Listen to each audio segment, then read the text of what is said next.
Baik, hari ini kita akan membicarakan waktu dan tujuan hidup, ya. Nah, saudara, ini menjadi pertemuan kita yang kedua, ya. Kita lanjut. Kemarin kita sudah memahami, ya, belajar memahami apa itu konsep waktu, ya. Kita sudah melihat kemarin bagaimana konsep waktu, pengertian kronos, kairos atau kuantitatif, kualitatif, ya, dan prerogatif, ya. Nah, bagian-bagian ini menjadi satu yang penting karena sangat berkaitan erat dengan sikap kita terhadap kehidupan dan bagaimana memahami perjalanan pergumulan kita dalam kita mengiring atau mengikut Tuhan. Oleh karena itu banyak sekali orang berpikir dengan maunya dia berpikir sehingga dia tidak masuk dalam satu jalur yang semestinya. Bagaimana mengerti semua apa yang menjadi Tuhan mau? Ya. Nah, ini perlu sekali untuk kita pahami. Tadi saya bersyukur kita berdiskusi sebentar untuk merapikan makin mengupgrade pelayanan kita lewat Mika, begitu, ya. Dengan seorang rekan bagaimana kita coba menambah lagi apa yang sudah kita kerjakan. Ada sebuah pertanyaan menarik, ya, yang dia sebut, Pak, kalau kita mau bikin auditing itu gampang karena itu kan history, lalu kita mengaudit keuangan. Tapi kadang-kadang saya masih bingung kalau kita bikin budgeting dan planning dalam konteks itu Tuhan mau apa enggak, gimana caranya, ya? Ya, saya bilang kamu tidak akan pernah bisa mengerti penuh apa yang Tuhan mau. Nah, itu seminar tadi di dalam kebaktian doktrinal, gitu, ya. Tetapi ada satu hal, dalam pengalaman saya lebih suka terlambat melakukan apa yang sebetulnya jadi planning Tuhan daripada kecepatan yang dia nggak pernah mau. Ya, saya belajar untuk menunggu. Tapi makin hari saya belajar makin mendekati, sehingga keterlambatan itu misalnya 5 menit jadi 4 menit, 3 menit, 2 menit, 1 menit. Harapan penuh satu waktu itu pas. Dan itu pergumulan kita, saudara, perkutatan kita. Dan celakanya kadang-kadang udah 3 menit, 2 menit, bukannya 1 menit, malah mundur lagi jadi 10 menit. Dan kita seringkali berpikir apa yang kita lakukan maunya Tuhan, padahal itu maunya kita. How you know? Kita pikir kita melayani dia, padahal kita melayani diri. How you know? Seorang ahli Taurat datang dan berkata, Guru, aku mau ikut engkau kemana saja engkau pergi. Penawaran diri yang menarik sekali. Kalau saya jadi Tuhan Yesus sudah pasti saya terima itu, karena CV-nya bagus, ahlinya Taurat, lalu mau kemana saja, komitmennya bagus kan, gitu kan. Tapi Yesus bilang apa? Serigala punya liang, burung punya sarang, anak manusia tidak mempunyai tempat meletakkan kepala. Ringkat cerita, gugurlah orang itu. Saya pikir-pikir, why? Tapi mengerti kehendak Tuhan ternyata tak mudah. Paling tidak bagi Taurat itu melayani bersama dengan Yesus, dekat dengan Yesus. Yang lagi naik daun, dia akan naik daun juga. Itu sebab Yesus bilang, kau nggak tahu apa yang kau minta. Bukan popularitas yang akan kau dapatkan, tapi penyaliban, dan kau nggak akan kuat di situ. Jadi kau jangan ikut aku. Cara Tuhan menarik, ya, saudara. Sehingga kadang-kadang memahami itu tidak menjadi mudah. Nah, oleh karena itulah bagaimana kita belajar untuk memahami perjalanan waktu dan kualitas di dalam semuanya. Ini menjadi penting untuk kita pikirkan bersama. Yang pertama, saudara, perjalanan waktu yang dikenal sebagai circle, ya. Bagaimana kita memahami perjalanan waktu itu sebagai circle, ya, sebagai sebuah lingkaran, sebagai sebuah putaran. Di waktu lampau, agama-agama kuno memahami hidup ini seperti lingkaran. Lalu kita mengenal pepatah, ya, hidup ini seperti roda pedati, sebentar naik, sebentar turun. Siapa bilang? Itu sebetulnya belajar dari pemahaman yang dikembangkan di dalam Buddhism. Sehingga hidup itu digambarkan sebagai reinkarnasi, mati hidup, mati hidup, mati hidup, naik turun, naik turun, naik turun, kan begitu, ya. Kita terjebak dalam dualistik. Itu sebab sehat sakit, sehat sakit, sehat diberkati Tuhan, sakit dikutuk Tuhan. Tapi ada orang buta sejak lahir. Petrus tanya, dosa siapa? Bukan siapa-siapa. Langsung geger. Lalu kenapa dia sakit? Supaya Tuhan dipermuliakan. Jadi sakit tidak sama terkutuk. Waduh, satu penggambaran baru, saudara. Satu pengajaran yang kemudian membuat dia shock, karena dia ternyata terjebak dalam dualistik yang salah. Murid Yesus. Oleh karena itu, saudara, memahami waktu seperti ini menjadi sesuatu kengerian. Jadi orang selalu memahami itu waktu berputar. Ya kan begitu aja, terus begitu, terus begitu, terus begitu, terus begitu, terus. Karena kalau dipahami nanti garis lurus mestinya habis dong. Ini kok nggak habis-habis? Berarti yang mati lahir lagi, terus saja bergerak begitu. Ya. Tetapi kemudian makin hari, makin kemari pemahaman seperti ini makin menipis. Karena orang-orang modern sudah mulai memikirkan apa yang disebutnya sebagai evolusi, tidak berbalik ke belakang. Dia terus maju, entah sampai kemana. Tapi orang evolusi juga nggak tahu mau sampai kapan dan ujungnya di mana. Ini keunggulan kekristenan. Karena Kristen tahu kapan itu akan berakhir dan berhenti dan ujungnya kemana. Nah jadi di dalam dinamika seperti ini saudara, keunggulan pikir kekristenan harus mendominasi seluruh kehidupan kita sehingga membuat kita unggul dalam pertandingan zaman. Ya, membuat kita bisa mendesain dan melakukan apa yang menjadi kehendak Tuhan sesungguhnya dalam kehidupan kita. Saya harap ini merangsang kita untuk kita berpikir di dalam baik seperti ini. Jadi waktu Tuhan dipahami sebagai sebuah perputaran, itu agama kuno, lalu dirumuskan di dalam Buddhism, ya, yang kita kenal dengan konsep reinkarnasi, itu juga dianut di Hindu. Jadi agama besar yang terbilang agama modern, bukan animis, dinamis, Hindu dan Buddha menangkap itu sebagai lingkaran, ya, sebuah lingkaran yang terus berputar. Karma dulu sekarang terus bolak-balik. Nah, karma dengan tabur tuai itu dua hal yang berbeda. Ya. Dan orang Kristen pun memahami tabur tuai pun kacau balau sebetulnya. Jadi berpikir itu seperti kayak mau bikin sesuatu yang kemudian baik, lalu mau ini dapat ini, kasih Tuhan 10 perak dapat 100 perak begitu ya. Jadi kacau balau semua. Bukan itu. Ya. Tapi itu menjadi peringatan bagaimana kualitas hidup kita sebetulnya, apa yang kita mesti lakukan dalam keseharian kita. Yang kedua, bagaimana waktu itu juga dipahami sebagai sebuah spiral, saudara. Ya, jadi sebetulnya dibilang waktu itu maju sih, tapi ada mundurnya, terus maju lagi, ada mundurnya, maju lagi, ada mundurnya, itu spiral. Ya, jadi dia maju, nggak lingkar dah, segi modern ya, jadi maju. Tapi memang ada kayaknya peristiwa itu berbalik lagi sekali. Jangan maju lagi, berbalik lagi, maju lagi, berbalik lagi, maju lagi, berbalik lagi. Itu dilihat dari mana sebetulnya fenomena hidup. Orang kok begini, begini, begini. Itu kenapa ya? Oh, karena gini. Kenapa orang ini menderita? Kenapa orang ini susah? Hidupnya dulu jahat, sekarang jadi menderita deh. Circle. Ada lompatan. Memang dia maju, tapi dia kena juga yang dulu. Karmanya masih tersisa, tapi tidak dalam lingkaran, spiral. Maka ada terjadi ini, ada terjadi itu. Nah, oleh karena itu saudara, pemikiran-pemikiran seperti ini merupakan hasil pikiran yang berkembang dari pertemuan antara agama. Orang mulai berbicara kan, bagaimana dimensi waktu dalam perspektif Kristiani. Kalau orang Kristen sekarang kan gereja kita cenderung, gereja-gereja masa kini cuma bicara apa berkat Tuhan. Kita tidak berdialog dengan hidup ini. Kita tidak berdialog dengan hari-hari, saudara. Ya. Itu sebab pergerakan ini kita nggak mau jadi gereja yang kemudian duduk diam, udah muter rutin, kebaktian haleluya, anugerah Tuhan berkat terus pulang gitu ya. Enggak, kita berkompetisi nih. Ada pertandingan nilai, ini yang paling penting. Ya, saya suka sebuah buku memberi satu istilah. Zaman ini adalah perang kata-kata. Istilah perang kata-kata, karena kata-kata sekarang powerful banget. Itu namanya iklan. Itu sebab orang memasang iklan, investasi iklan itu bisa 20-40% dari cost operation.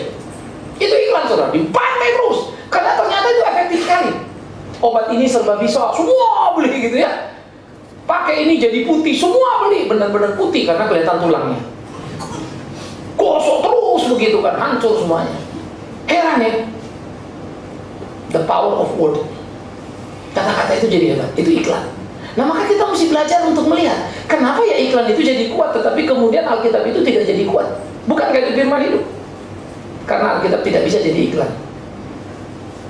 Dia jadi perintah yang kamu mesti taati. Dan orang gak suka. Kalau iklan kan tergantung saya. Saya mau yang cocok sama saya. Pakailah obat ini, bisa semuanya. Semua mau. Ikutlah aku sangkal diri. Ya, gak mau. Jadi kalau iklan gak laku itu Alkitab. Kita mengalami benturan yang gak gampang. Apakah kita harus merubah Alkitab, mendowngrade menjadi iklan laku? Bikinlah Alkitab yang cocok dengan apa yang orang mau. Pengkhianat kita. Tapi kalau nggak mau, ditinggalin orang kita. Ayo pilih yang mana? Gak gampang kan? Tetapi pada waktu kita bergerak itu kita harus tahu sedang apa, sedang di mana, apa konsekuensi daripada seluruh tindakan kita. Ini bukan barang sederhana, saudara. Ini pergumulan-pergumulan yang harus kita jalani dalam kehidupan kita. Sehingga perjalanan waktu di dalam konteks spiral tadi itu yang terjadi di dalam kehidupan manusia yang merupakan benturan atau pertemuan dalam pemahaman antar agama. Ya, yang ketiga, perjalanan waktu dipahami sebagai break linear, satu jalan garis lurus tapi terpatah-patah. Sehingga ada bagian-bagian tertentu di mana memang dia jalan tapi ada gedung patah. Jadi semacam misteri-misteri yang muncul dalam perjalanan itu. Ya. Sehingga bagaimana dia memang bergerak maju, tidak dalam lingkaran, tidak ada juga kembali, tetapi ada patah-patahnya. Kan dia kalau ini kan spiral balik ya, baru maju lagi, balik, maju. Ini maju terus, tapi gedung patah satu waktu. Gedebuk patah satu waktu, bangun lagi, jalan lagi. Biasanya patah itu diterjemahkan dari problem, persoalan, bisa sakit, sehat, jatuh, begitu kan. Orang melihat fenomena hidup ini, lalu coba menerjemahkan perjalanan waktu itu kayak apa. Ya, maka kalau kita lihat satu konsekuensi, kalau hidup adalah lingkaran, orang sekarang akan bertarung hidup baik supaya apa? Nanti next hidupnya bisa baik. Nah, gitu ya. Kalau dia orang miskin baik, nanti jadi raja kaya itu. Itu yang digambarkan. Padahal nggak tentu hidup seperti itu. Jadi mereka membangun pengharapan untuk menggapai sesuatu. Ya, ada satu orang bilang, dia orang kaya raya, ikut pada sebuah lembaga. Lalu dia bilang begini, saya Tuhan kasih uang limpah untuk apa? Ya, ini uang mesti dipakai untuk kebaikan. Saya akan membeli masa depan saya. Saya rela berapapun. Jadi dia membeli dengan kebaikan, dengan berbuat baik, bagi-bagi uangnya. Untuk membeli apa? Membeli masa depan, hidup yang akan datang. Lalu dia bilang gini, loh, saya mau naik mobil aja nih, yang gak abadi, saya bakal dibayar mahal kok. Ya, kalau saya beli S-Class, saya mesti keluar 2 M-an. Ya, tinggal saya ambil mau seri berapa, di about itu. Tapi kalau saya mau pakai, Phantom, saya mesti keluarin 7 M-an. Atau sampai 9 M, seri mana yang saya mau ambil, dan seterusnya. Saya beli itu mau. Masa saya mau beli hidup masa depan nggak mau? Jadi mereka murah hati banget, baik banget. Nah ini diconteng, ditiru, di copy paste masuk dalam Kristen. Kasih 10 perak dapat 100 perak. Itu Buddhism. Ironis ya, katanya Kristen. Cobalah lihat Yesus, apa yang kurang baiknya. Coba lihat rasul-rasul, apa yang kurang baiknya. Apa yang mereka dapat? Aniaya kok. Siapa yang jadi kaya gara-gara melayani Tuhan? Nggak ada itu. Kecuali si Yudas, itu karena menjual Yesus. Maka siapapun yang jadi kaya raya karena melayani Tuhan, dekat-dekat sama si Yudas itu. Jual Yesus baru kau bisa. Karena itu punya sikap jadi penting. Bener loh. Masa kita Kristen dipengaruhi? Nah begitulah orang kemudian memahami fenomena hidup itu. Jadi kalau gini gimana? Kalau gini gimana? Lalu jawab. Yang berikut saudara. Dalam pergumulan itu kemudian kita menemukan bahwa sebetulnya hidup itu seperti apa sih? Linear. Waktu yang dipahami bergerak maju, tidak ada lingkaran maupun garis patah-patah, terus maju. Tapi kemudian pertanyaan, kalau terus maju, kenapa ada sakit, kenapa ada mati, kenapa ada apa di situ? Bagaimana itu memahami? Fenomena yang ada itu kayak apa itu? Kenapa ada peristiwa dalam kemiripan?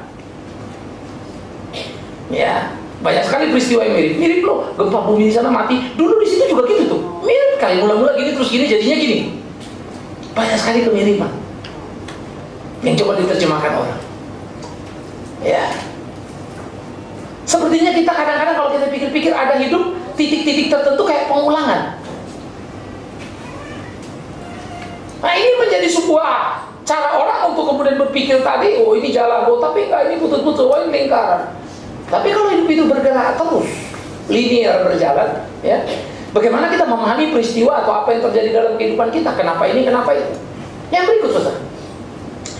Ternyata kita harus memahami perjalanan waktu itu dalam 2 dimensi yang harus dipahami. Saya selalu pakai istilah kuantitas, kualitas untuk membedakan konteksnya. Mempermudah dalam konteks perjalanan waktu ini, dalam konteks memahami konsep waktu ini gitu ya.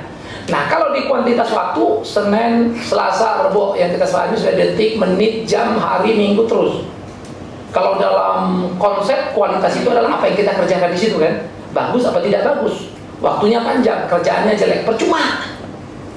Kamu dikasih waktu 5-6 jam, kerjaannya kagak ada mutunya. Buat apa? Kamu jadi orang Kristen 50-60 tahun, tetapi apa yang kamu bikin? Kamu cuma mau dipahami, tapi kamu nggak mau memahami orang. Apa hebatmu? Gitu. Itu perjalanan waktu. Nah, tetapi kepada apa yang terjadi, kualitas itu peristiwa di dalam waktu itu. Ada lahir di sana, ada mati, ada tanam, ada tuai, panen maksudnya ya, ada datang, ada pergi dan seterusnya. Jadi antara waktu yang terus jalan ini, terus jalan nggak berhenti, peristiwanya begitu toh. Nah, saking cepatnya ini jalan, kita nggak tahu ini waktunya di mana. Saudara, hari ini umur saudara bertambah 1 hari lagi. Pasti saudara nggak berasa kan sama kemarin beda. Cuma tadi pagi aja bangun, tergantung bangunnya enak apa enggak, itu aja kan.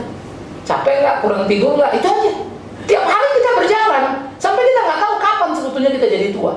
Begitu alamiahnya, sama dengan begitu cepatnya. Saking cepatnya bumi berputar. Mana kita tahu bumi ini berputar? Karena logikanya kalau muter jatuh semua dong. Kalau kita sekarang di atas, bumi yang muter jatuh dong ke bawah. Dulu saya pikir waktu saya ingat SD dulu diceritain guru, sampai bingung saya mikirinnya. Kebetulan gurunya juga rada kurang pinter. Jadi bingung terus kita, gimana ya? Kok susah ya? Makanya mesti ada gaya tarik bumi. Oke, ada gaya tarik bumi. Tapi kalau putaran itu lambat, jatuh gitu. Ada orang main sulap tarik apa namanya ini, taplaknya, syuk, nggak apa-apa gelasnya, nggak apa. Kan ada gratis demikian rupa kan. Jadi dari bawah udah bikin rupa licin, jadi sehingga waktu ditarik sekejap itu, kecepatan kan. Sep, dia lewat itu nggak jatuh, nggak pecah. Itu kan teknik. Bisa kecepatan. Kurang cepat jatuh. Jadi cepat, sup, dia lewat. Tapi memang perlu dibikin di bawahnya licin, kainnya juga licin dan segala macam. Jadi dia seperti sesuatu yang lewat celah aja begitu. Dan itu nggak boleh lambat. Jadi ada kecepatan tertentu yang mesti dibikin. Saking cepatnya dunia ini berputar, kita nggak rasa itu berputar, padahal berputar. Ada kayak tarik bumi membuat kita kan nggak pernah sedikit tuh kelengan-kelengan. Kalau kelengan udah pasti lah kurang makan gitu ya. Atau kebanyakan bagi panggang, itu aja logikanya. Maka kita mulai memperhatikan kualitas di dalam peristiwa, kuantitas bergerak. Maka kita bisa lagi sakit, bisa lagi maju, bisa lagi babak belur. Tapi waktu jalan terus. Itu sebab dikatakan kau tidak mungkin kembali. Kemarin saya katakan waktu bergerak maju, tidak mungkin Anda kembali. Hari ini kau jadi orang Kristen yang baik, puji Tuhan. Tapi minggu depan hati-hati mesti baik lagi. Karena nggak bisa kau kembali ke minggu ini. Minggu depan persoalannya sendiri lain lagi. Maka tiap hari ada persoalan di mana kita harus tetap jadi baik. Jangan terpleset. Tapi kalau hari ini kau tidak baik, minggu depan kau nggak bisa baik. Baikmu minggu depan untuk minggu depan tidak bisa untuk minggu ini. Karena sejarah sudah mencatat kau tidak baik minggu ini. Bayangin cepatnya, sepersekian detik meleset, keputusanmu salah, jejak hidupmu terbit. Catat. Indonesia. Kita nggak bisa hapus itu, saudara. Kita nggak bisa ganti itu. Maka dalam Alkitab selalu dikatakan Tuhan menebus dosa-dosa kita, menebus, membayar ulang. Mestinya itulah semangat orang Kristen sebagai orang tebusan, mesti giat menebus kesalahan-kesalahanmu. Kalau minggu lalu kau tidak baik, minggu ini baik.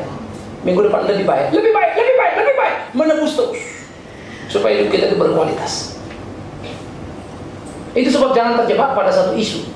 Saya suka orang-orang di Yunani, ya, di Areopagus itu, di tempat kumpulannya mereka bilang gini, jangan bicara yang kemarin, kalau mau bicara hal yang baru. Pada waktu itu Paulus naik di Areopagus, langsung dia ngomong tentang yang baru, yang sama sekali baru, yang bikin orang Yunani kaget-kaget. Wah, apa lagi ini? Itu sebab kalau kita memahami dimensi waktu dan kualitas seperti ini, dengan apa yang dikatakan Yeremia, kasih setia Tuhan apa? Selalu baru setiap hari. Padahal sebelum dia ngomong baru itu, di belakang dia ngomong, Tuhan, kau ambil kebahagiaanku, kau paksa aku makan ibu beracun, kau buat aku hilang bahagiaku. Dia teriak-teriak karena melihat bangsa Israel akan terbuang dan terpuruk. Buat apa aku jadi nabi tapi melihat kehancuran itu? Saya memang bayangkan berat ya. Buat apa saya jadi pendeta di satu tempat kalau di situ saya mesti melihat kehancuran, tapi saya disuruh kerja keras? Buat apa? Mestinya keberhasilan, Pak.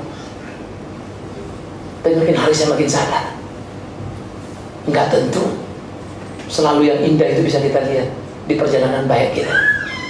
Kepahitan, kegetiran pun Tuhan akan anugerahkan pada kita. Jangan tanya buat apa, karena dia akan memberi pelajaran mahal buat kita. Di situ budaklah Yeremia menemukan. Dia kaget. Tapi waktu kulihat akan pemeliharaanmu, barulah aku tahu kasih setiamu selalu baru tiap hari. Wah, ternyata nggak ada pengurangan tuh. Padahal krisisnya, menyakitkannya. Sekarang dia melihat sesuatu yang baru di dalam getir pahit sakit itu. Dia melihat Tuhan memelihara. Menemukan pemeliharaan Tuhan dalam hidup kita ternyata bukan barang gampang. Walaupun kita selalu ngomong, Tuhan terima kasih untuk pemeliharaan. Bukan gitu doang kita ya.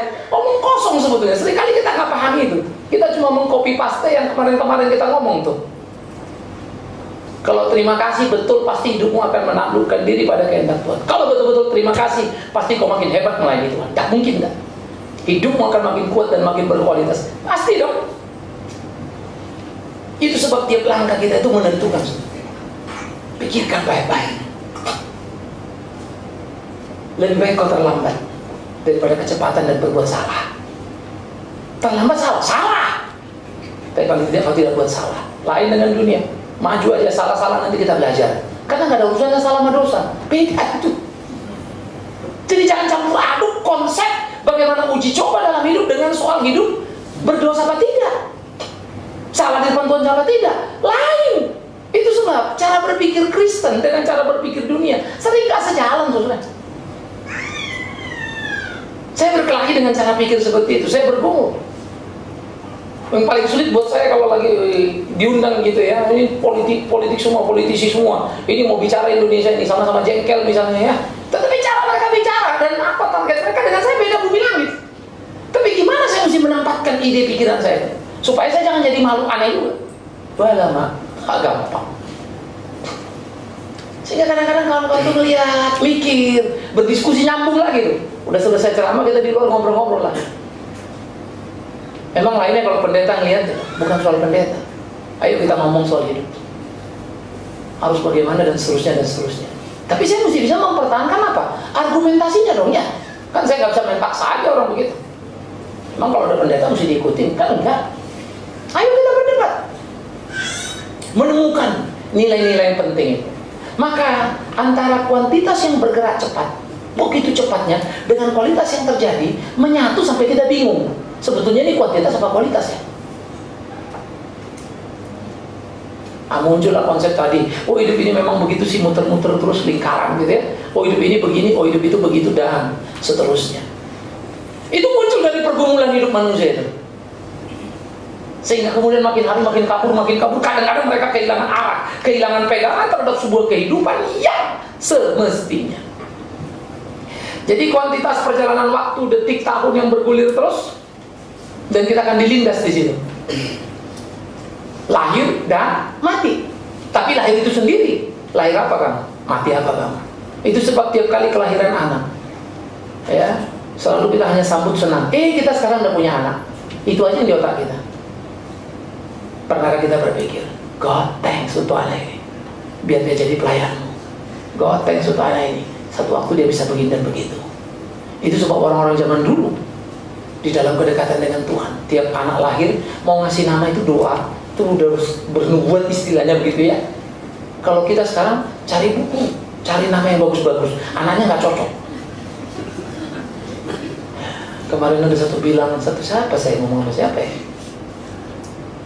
Pak, orang tua bapak hebat juga kasih nama ya. Kita lagi cerita-cerita kerjain apa. Kok lo bilang gitu? Iya nama Big Man, paling nggak kan lumayan pak. Berbentuk dia bilang. Saya bilang gini, enggak bapak gue kan tahu situ. Bapak gue tuh waktu kasih namanya orang Batak. Iya, kebarat-baratan semua kan. Yang ada itu nama Jerman Bergman, Bergman. Dia nggak ngerti itu Bergman, susah lidah ya, Big Man. Tapi kemudian dia Big itu besar, langsung dia bikin G. Ada nama orang Batak, BIK, Big tapi K, saya G. Ya, terus saya nyeletuk lagi, ya yang di Papua itu Kapoldanya juga Big Man itu. Big Man Tobing. Ya. Jadi senama kami, tapi belum tentu sejalan. Saya ketemu kakaknya Komjennya. Pak, kapan kesana nanti? Kasih tahu adik saya sekarang Kapolda di sana. beres-beres bos saya gitu, sambil bercanda. Namanya persis Pak, pakai G juga. Ya. Jadi sesuai. Kalau kita melihat orang tua saya ngasih nama bukan karena itu. Kalaupun besar mungkin dia pikir saya jadi kaya raya, begitulah besar itu buat dia ya. Itulah gambarannya orang tua kan. Bukan saya melayani Tuhan. Kenapa saya bilang bukan melayani Tuhan? Bapak saya don't jual kok. Kemana dia bertugas, di situ ada jejaknya. Dan jejaknya itu tertanam kuat itu. Istri dan anak-anak. Sehingga saya punya saudara tiri banyak. Artinya satu bapak lain mak. It's my father. Dia dengan segala keunggulannya. Memang repot juga, bapak saya itu tinggi, ganteng pula lagi. Dia lebih ganteng dari saya. Soal itu saya gak protes sama Tuhan. Inilah gara-gara ganteng ini anak semata wayang, jadi dia bikin semaunya saja begitu ya. Itu pergumulan dia, itu hidup dia, itu hari-hari dia. Jadi waktu dia kasih nama Big Man, saya kagak ngerti apa ini benarnya. Tapi yang jelas pasti bukan soal saya jadi pelayan Tuhan yang baik, yang hebat. Nggak ada di benaknya. Tapi mungkin dia harap saya mungkin jadi anak yang bagus, yang hebat, bikin bangga orang tua dan seterusnya. Tapi tidak dalam konteks rohani. Ya. Makanya kalau kita melihat saudara, apa-apa yang ada, apa yang terjadi dalam keajaran itu, maka kita melihat itu banyak sekali orang tua kasih nama karena terkenang ini, terkenang itu ya. Ada dikasih nama postman. Kalau bahasa Inggris the postman. Waduh, gila lo laki-laki pos, ngirimin kartu pos melulu. Nggak enak apa tuh nama? Hotman kalau bahasa Inggris hotman ya. Hotman, ih laki-laki panas lo. Tapi memang kan rata-rata gitu. Sampai satu orang ada dulu, saya masih di majalah, nama anaknya itu pas Brazil itu zamannya siapa ini? Aduh, nama Socrates. Itu ada kan pemain Brazil Socrates yang cukup jago itu ya. Itu pas zaman dia tuh 11 nama, itu nama anaknya. Dari penyerang sampai kiper. Gila itu ya. Jadi kalau sekarang kita bilang mungkin kan apa namanya Bambang Pamungkas, Boas, wah panjang lagi nyebutnya ke. Tapi bukan membayangkan anak itu jadi pemain bola. Jadi dia senang. Orang dulu beda. Dalam pimpinan Tuhan itu, mereka hidupnya kadang-kadang kita lihat nggak ngerti gitu. Tetapi kedekatan itu betul-betul memberi nama anak nggak sembarangan. Ya. Bagaimana anak ini kelak menjadi apa yang Tuhan mau? Saya memberi nama anak juga milih. Tetapi sebetulnya iman saya nggak nyampe kayak iman Abraham dan lain-lainnya. Itu bukan teriakan batin, tapi lebih pada kerinduan yang bersifat umum. Ya. Kalau Keisha itu kan bau harum anaknya apa namanya Ayub ya, tahu terharum apa enggak? Kita juga gak tahu begitu ya. Ya. Pilihin nama. Ini lembut, ini apa, ini apa. Kita carilah ya, kita rindu. Tetapi itu bukan satu, saya nggak spesifik untuk perasaan itu ke depan lalu berdoa. No. Jadi saya nggak mampu menerobos waktu. Tapi orang zaman dulu dalam pimpinan Tuhan itu ya, yang dekat-dekat itu bisa terobos. Hosea memberi nama anaknya itu adalah kengerian dan kegelisahan hidup Israel. Nama anak-anaknya Hosea itu serem. Itu menggambarkan situasi orang Israel pada waktu itu. Jatuh dalam dosa, terpisah dari Tuhan. Nama kok begitu ya? Yes. Ya. Nah oleh karena itu saudara, kuantitas dan kualitas dalam perjalanan waktu itu bergulir, timpa menimpa, membuat kita jadi linglung mana yang mana. Begitu cepatnya. Ya. Nah oleh karena itu saudara, apa kata Alkitab tentang waktu? Ini menarik. Kalau kita melihat di dalam Pengkhotbah pasal 1 misalnya, kadang-kadang unsur circle itu kayaknya dia bilang gini, inilah perkataan pengkhotbah anak Daud raja di Yerusalem, kesia-siaan belaka kata pengkhotbah, kesia-siaan segala sesuatu adalah sia-sia. Apa gunanya manusia berjerih payah di bawah matahari? Keturunan yang satu pergi, yang lain datang, dan bumi tetap itu juga. Ya, matahari terbit, matahari terbenam, lalu terburu-buru, menuju lagi tempat dari mana terbit, dari timur ke barat, barat ke timur, dan seterusnya. Itu juga. Angin bertiup ke selatan, berputar ke utara, terus-menerus berputar dalam putarannya angin itu kembali. Itu juga. Ya. Lalu dikatakan semua sungai mengalir ke laut, tapi laut apa? Penuh nggak? Enggak juga. Karena laut akan menguap lagi turun ke bawah, turun lagi dalam hujan memenuhi sungai, balik lagi ke laut. seterusnya. Itu juga. Ya. Segala sesuatu menjemukan sehingga tidak terkatakan oleh manusia. Mata tidak kenyang melihat, telinga tidak puas mendengar. Wish, saya kagum dengan pengkhotbah. Starting point-nya hebat betul. Itulah kita. Ya. Sampainya dikatakan, adakah sesuatu yang dapat dikatakan, lihatlah ini baru. Tetapi itu sudah ada dulu, lama sebelum kita ada. Kenang-kenangan dari masa lampau tidak ada. Masa depan yang masih datang pun tidak ada kenang-kenangan pada mereka yang hidup sesudahnya. Kalau saya sebut masa depan, itu masa lalu anakku nanti. Jadi mana masa depan?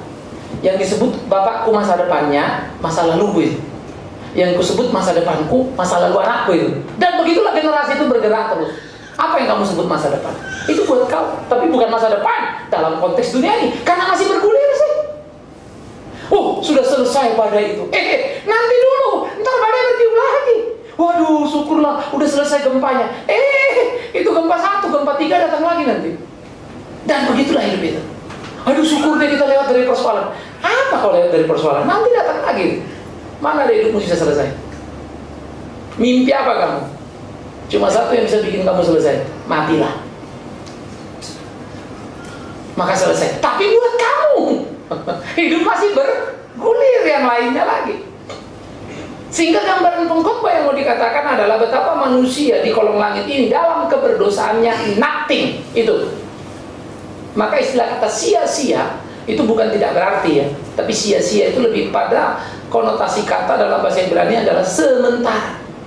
Semuanya sementara, semuanya sementara. Kan kalau sementara itu nggak abadi kan gitu ya. Itu yang disebutnya sia-sia. Tapi sia-sia bukan no meaning. Ya. Cuman sementara saja kamu kaya, ya habis juga ya. Sementara kok bisa jatuh miskin. Nggak miskin-miskin, ya mati. Nggak bisa kamu bawa kayamu. Kau kaya, anakmu sudah mulai agak masalah. Cucumu sudah mulai bayar utang. Generasi keempat udah hilang namanya, terhapus sudah.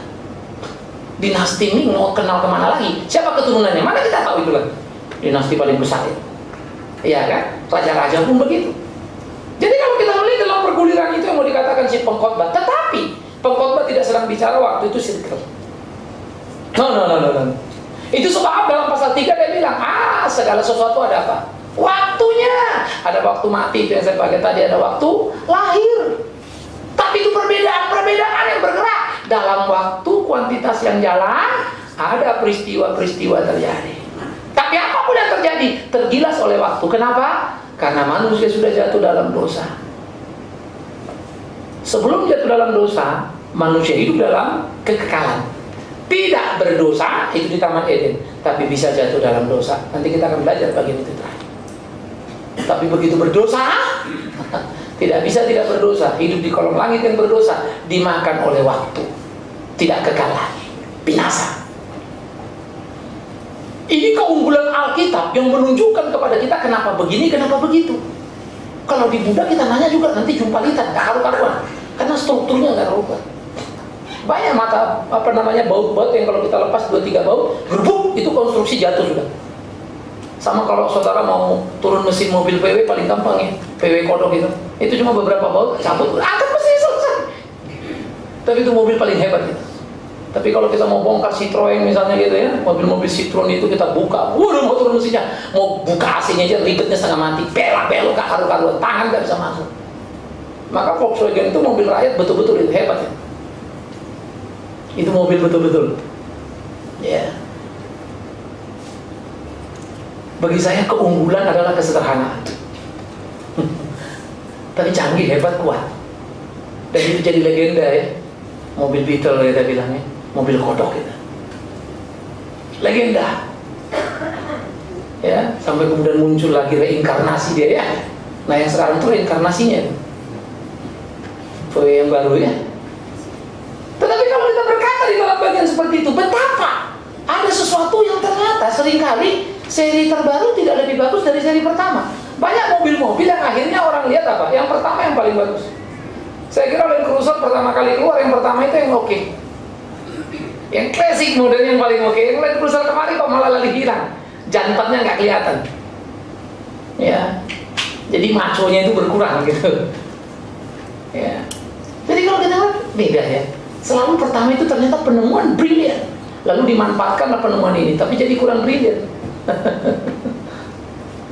Ya, Alphard yang baru sudah keluar, sesudah Velfire keluar lagi yang baru. Jadi usah perhatiin, yang the best lebih oke. Itu kan jadi klasik juga. Ya, jadi banyak sekali mobil-mobil pertama yang keluar pada zamannya menjadi legenda yang tidak tergantikan. Muncul, tapi udah beda kan? Udah lain, gak bisa sama, gak ada yang ngulang. Itu industri. Begitu juga dalam hidup sehari-hari. Kalau kita ketemu orang lahir, ya lain lagi tuh, nanti mati lain lagi. Jadi dunia ini terus bergerak, cuma menuju titik nadir, titik hancurnya. Nah, ini yang digambarkan di dalam pengkhotbah itu. Nah, oleh karena itu susah. Ini yang harus kita hati-hati. Tetapi menarik, bagaimana kita menyikapi peristiwa yang silih berganti itu. Tesalonika berkata apa? Ya, tetaplah mengucap syukur. Kapan? Senantiasa, dalam suka dan dalam duka. Loh, kok bisa? Karena suka duka hanyalah sebuah fenomena. Loh, kenapa bisa fenomena? Kau sudah mengenal Allah, kau sedang berjalan menuju kekekalan. Tapi ini loh, faktanya aku susah loh. Betul ya? Faktanya aku sakit loh. Bagaimana disuruh senang? Faktanya juga kau sudah terikat dengan kekekalan. Itulah keunggulanmu. Kalau tidak, emang kau belum terikat dengan kekekalan. Kekekalan yang mengikat dirimu, kualitas itu ada pada batinmu. Kualitas itu membuat kita mampu menghadapi kesulitan dengan bersyukur, dengan bersukacita, karena dia sudah menjadi produk di dalam diri. Maka sukacita adalah dari dalam keluar, bukan dari luar ke dalam. Oh, saya senang dapat uang, itu dari luar ke dalam. Nggak dapat uang, sedih, luar ke dalam. Tapi dari dalam keluar, Tuhan sudah menjamahku. Aku miliknya. Thanks God. Sakit pun tidak bisa mengambilnya. Apapun tidak bisa mengganggunya. Nah, di situ kita menemukan kualitas tadi itu. Sementara peristiwa sakit apa tadi itu menjadi kuantitas saja bagi kita. Kita sudah mengalami pergeseran hebat. Tadi kan saya bilang peristiwa itu kualitas kan. Tapi buat kita akhirnya itu cuma kuantitas. Karena kita sudah bergeser kualitas. Dari hidup manusia di dalam waktu menjadi hidup milik Allah menuju kekal. Wih. Maka saya suka sekali lagu. Kini kita tempuh jalan ke surga, kan bahagialah hari depan kita. Wih, indah ya. Sekarang kita lagi menuju surga nih. Hari depan itu bahagia. Pak, gila Pak, gara-gara ikut Tuhan digebukin loh Pak. Digebukin, dihancurin. Itu yang Paulus bilang. Aku bersyukur boleh menderita untuk dia. Merasakan apa yang dirasakan Kristus Yesus Tuhan. Siapa bisa memisahkan kita dari Kristus? Tidak ada. Kelaparan? Bukan. Aniaya? Bukan. Kematian? Bukan. Itu sebab ada dikatakan, kemanapun kami pergi, bawa kematian Yesus mengikuti kamu. Ih, hebat ya. Sehingga buat Paulus itu digebukin, babak belur, mau dibacok. Apa-apa itu. Karena ikatan dia sudah hidup yang kekal itu. Maka mati cuma jalan pergi, itu aja. Bayangkan kalau kita sudah dapat di lab apa di step yang seperti itu. Apa lagi yang kau takutkan? Nggak ada. Karena itu kekristenan kita sekarang masih cap gome semua. Kekristenan kita masih payah semua. Aksesoris semua. Karena itulah kita menggumuli bagaimana perjalanan di dalam konsep waktu itu kita menemukan. Iya ya. Mestinya kita di situ tuh. Kalau terikat di kekekalan, wah, kita ada winners. Nah, kita lah yang luar biasa itu. Mestinya raih itu sebagai orang terusak. Ya, itu yang mestinya kita pikirkan sesudah. Nah, inilah yang mesti kita perhatikan. Coba bagian terakhir sebelum nanti kita kembali lagi ke atas. Sebelum kejatuhan Taman Eden, awal kekal dalam kesempurnaan. Artinya gini, manusia punya titik awal, yes, dicipta. Yang tidak punya titik awal siapa? Tuhan. Dia ada karena dia ada, bukan sesuatu yang ada. Manusia ada karena dia ada, dibuat jadi ada. Itu adanya kita. Jelas ya? Meja ini ada karena kau ada, kau yang bikin meja, kau yang bikin mimbar. Tetapi keadaanmu dan keadaan meja beda. Meja ada, dia nggak tahu dia ada. Kau ada, kau tahu kau ada. Karena bikin kau ada itu Tuhan yang sempurna. Kau nggak sempurna, walaupun mimbar ini sempurna dalam desainnya, dalam kualitas kayunya. Mungkin perfect. Bikin mobil yang hebat, silakan. Tapi mobil tidak pernah tahu itu. Robot pun nggak akan pernah tahu menemukan dirinya. Ya, kalau kita menemukan film-film sekarang ya, film-film robot, film apa yang komputer ngelawan gitu ya, itu saya menarik ya. Itu olok-olok terhadap diri sendiri menunjuk peristiwa kejadian kan. Manusia pengen sama dengan Allah. ngelawan hancur juga. Begitu juga tuh komputer mau berontak, akhirnya kalah juga, yang menang manusia juga sih. Jadi saya lihat manusia mentertawakan dirinya sendiri. Ya. Tetapi itu ironi dalam dunia sains. Nah karena itu kembali saudara yang kasih, keberadaan kita menjadi suatu keberadaan yang unik dari Dia yang Maha Kuasa. Keberadaan mimbar unik tapi terbatas, limited. Kita nggak bisa membuat mimbar yang sadar dia ada. Itu sebab saudara ada, mimbar ada. Tapi ada saudara dan ada mimbar beda. Ada mimbar tidak ada kesadaran ada. Ada saudara punya kesadaran ada. Itu sebab kalau kau diomong terus masih nggak ngerti juga, mungkin kau meja. Kok ya diomongin tak ngerti terusinya apa itu? Itulah keunggulan kehidupan kita, saudara. Sehingga beingnya manusia itu ada di situ. Tetapi manusia diciptakan sebelum kejatuhan itu, ingat ya, tidak berdosa tapi bisa jatuh dalam dosa. Lu kok bisa jatuh dalam dosa? Kan orang suka ribut ya. Makanya malah petaka, mestinya Tuhan bikin enggak dong? Tuhan tidak melawan hakikat prinsip. Manusia itu ciptaan. Namanya ciptaan, ya terbatas. Tidak ada ciptaan tidak terbatas. Itu sebab malaikat itu dicipta sempurna. Sempurna, bisa jatuh? Bisa, karena dia ciptaan. Yang nggak bisa jatuh cuma satu, Tuhan. Manusia bisa nggak jatuh-jatuh? Bisa, caranya pegangan sama Tuhan. Karena Tuhan nggak pernah jatuh, jadi kamu nggak akan jatuh. Simpel kan? Cuma kita nggak pernah pegangan sama Tuhan. Suka pegangan sama hantu. Jatuh melulu dah. Yang kedua, periode hidup kita adalah setelah kejatuhan di dalam dunia ini. Kita di dalam awal dan sementara dalam kebinasaan. Jadi kalau kita pun hidupnya itu yang disebut si pengkhotbah, sia-sia. Semua sementara, mati dewe semua gitu ya. Buat apa lu kaya? Nggak bisa beli surga kok. Tapi bukan berarti ayo malas-malas. Ada ayat di kitab pengkhotbah yang sangat disukai oleh para pelajar. Membaca banyak buku melelahkan badan. Pelajar-pelajar itu ayat hafalan ya. Maka kalau suruh belajar, mama baca pengkhotbah. Membaca banyak buku melelahkan badan, sia-sia. Maksud si pengkhotbah apa? Without God, yes, semuanya sia-sia. Tanpa Tuhan. Itu kata kunci dari 12 pasal yang diungkapkan. Menarik ya? Ya, kita pernah mengeksposisi itu. Terus perhati-perhati, gila lu dalam banget, hebat banget. Nah dia sedang menyorot orang yang sudah jatuh dalam hidup. Karena toh akhirnya menuju ke binasaan. Kejayaannya cuma sementara kok. Itu orang binasa. Tetapi yang ketiga, setelah penebusan yang percaya pada Kristus, kita memang ada awal dan dalam kesementaraan, tetapi di dalam pengharapan kepada apa? Kekekalan. Beda ya? Bukan kebinasaan. Ini keunggulan orang Kristen. Sehingga time kita itu bergerak terus, tapi menuju kekal tadi. Maka kekal itulah mestinya menyelimuti kita, menguasai kita. Jadi jangan takut yang sementara ini. Sakit pun kau, kenapa lu Pak? Pak sakit parah loh Pak. Sudah cancel Pak. Orang setidur 4, ini 4,5. Udahlah 5 kau, kenapa lu Pak? Paling tinggi lah kau, cum laude kau di situ ya. Jadi cancel lu sudah cum laude. Mau apa? Mati Pak. Kenapa rupanya kalau kau mati? Mati cuma jalan menuju surga. Itu saja itu. Serah terima kunci. Apa yang kau takutkan?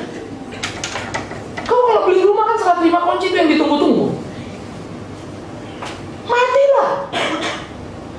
Kenapa rupanya? Kalau saja kita mengerti waktu, maka waktu tidak menakutkan. Masa depan tidak menakutkan. Asal kau ke dalam kebenaran. Indah ya? Mestinya itu kita pegang dalam hidup kita. Ya, saya suka membayang-bayangkan gini tuh. Ini kalau saya ditangkap misalnya urusan kebenaran lah, masuk penjara. Waduh, selnya cuma segitu gitu ya. Terus kayak apa hidup gitu kan? Suka mikir ya, takut, buat gak kebayang gitu. Tapi kalau kita mau lihat susah. Hidup ini unik loh Tuhan bikin. Berapa banyak orang kaya yang kaya masuk sel. Bob Hasan pun masuk sel.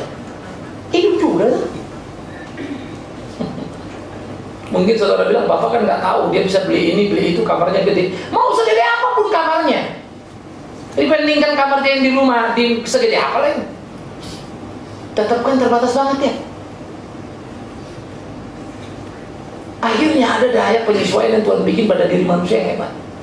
Manusia itu bisa menyesuaikan pada satu situasi, adaptasinya kuat sekali, hebat. Tetapi yang bikin celaka, karena manusia beradaptasi bisa cepat, dia pikir apa? Dia yang jago, dia lupa penciptanya. Itu yang kacau. Itu yang kacau, saudara. Sehingga menimbulkan kebanggaan kosong yang menghancurkan. Nah, kita enggak. Maka kalau kita bilang kita binasa, kalau sampai dibacok orang, misalnya Suri mati, dibunuh orang, nggak apa-apa dalam konteks keterikatan kita dengan Tuhan dan kerinduan bersekutu dalam kekekalan. Karena kita sudah dalam penebusan. Maka waktu itu terus bergerak. Setelah pengangkatan surga, itu adalah akhir kekal selama-lamanya. Langit baru, bumi baru. Bisa jatuh lagi nggak? Enggak. Lu kan penciptaan terbatas, bisa jatuh. Itu udah anugerah, karena kamu sudah recycle. Kamu bukan sempurna pertama, ini udah jatuh, bangun, ditebus. Nah, dapat upaya yang besar. Di-close sama dia. When? Kita nggak tahu kapan dia datang, bukan bisnis kita. Saya kagum dengan kekristenan, logikanya kuat setengah mati. Tapi dia akan datang. Kapan? It's not your business. Bisnismu hidup sesuai kehendaknya. Sehingga kapanpun dia datang seperti pencuri, kamu siap. Karena itu berjaga-jagalah. Waduh, saya suka bagian ini. Itulah hidup Kristen kita. Bagaimana berjaga-jaga sehingga tetap siaga di dalam kasih Tuhan itu, melakoni hari-hari kita. Sehingga dengan demikian saudara, langit baru, bumi baru, yang ternyata belakang itu akan hancur. Jadi bukan lingkar kan? Enggak. Spiral? Enggak. Patah-patah? Enggak. Linear kok. Nanti akan sampai di tempat yang kekal, langit baru, bumi baru. Yang sana apa? Gabruk, hancur semuanya. Dan titik perjalanan kita adalah kekekalan itu, ujung itu.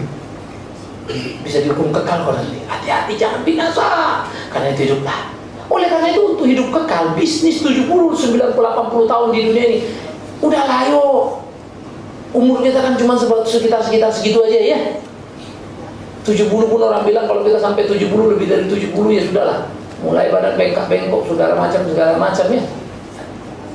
Saya kemarin waktu kita di Ancol, lagi acara itu ya, kita kan lagi main bola gitu. Saya main bola. Saya pikir ya, otak saya ini udah menggocek orang nih. Jadi waktu saya kayak ngambil dari kaki saya, gila, bolanya udah lari. Padahal otakku pikir aku udah lego mereka. Otak sama kaki udah gak sejalan, saudara, gak kompak lagi. Udah beda kita kawan kan. Kalau dulu kan kita main sambil mikir, kita kocek lari gitu ya. Baru saya pikir, gila, terlambat amat ini kaki. Otak saya ada satu dari sini ke sini. Udah mikirnya 2-3 langkah kan. Tapi kaki belum jalan-jalan juga. Mau bergerak berat amat. Terlambat saudara. Bolanya udah kemana-mana. Baru sadar, bola udah ada di kaki. Gila ya. Saya pecandu bola. Saya suka bola. Jadi saya nggak bisa membayangkan bola itu lari dari kaki saya. Tapi memang saya nggak bisa lagi sekencang itu. Ya. Saya bayangin aja semua itu, tackling apa. Coba lah saya tackling. Selesai tackling ya tanah kusut lah. Iya, nggak bisa loh. Ya, itu pulang itu saya rasa bengal. Gara-gara cuma kesenang main bola, ikut-ikutan. Kenceng rasanya di sini. Ya, cuma namanya pendeta kan tidak boleh keluh kesah ya. Kelihatan segar terus. Padahal berat rasanya. Pengen gembira.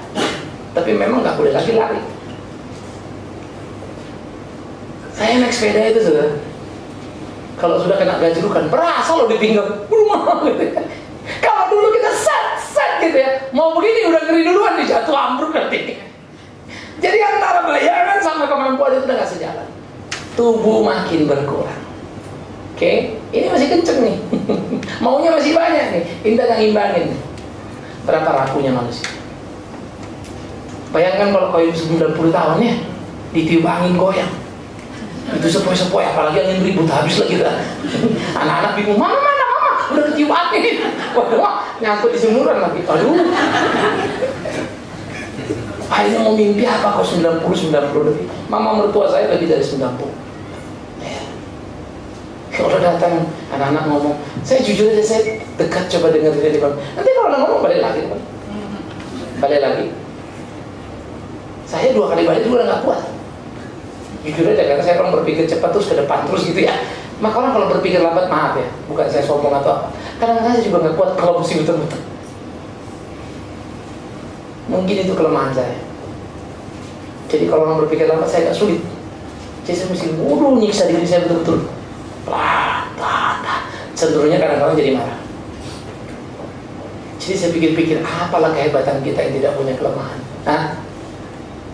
Ternyata kemampuan berpikir cepat ini pun bisa jadi malapetaka. Nggak bisa selalu bisa cepat menyesuaikan diri, memahami orang lain. Ironis ya. Jadi saya pikir-pikir, apa keunggulan kita? Sangat rentan, saudara. Ya.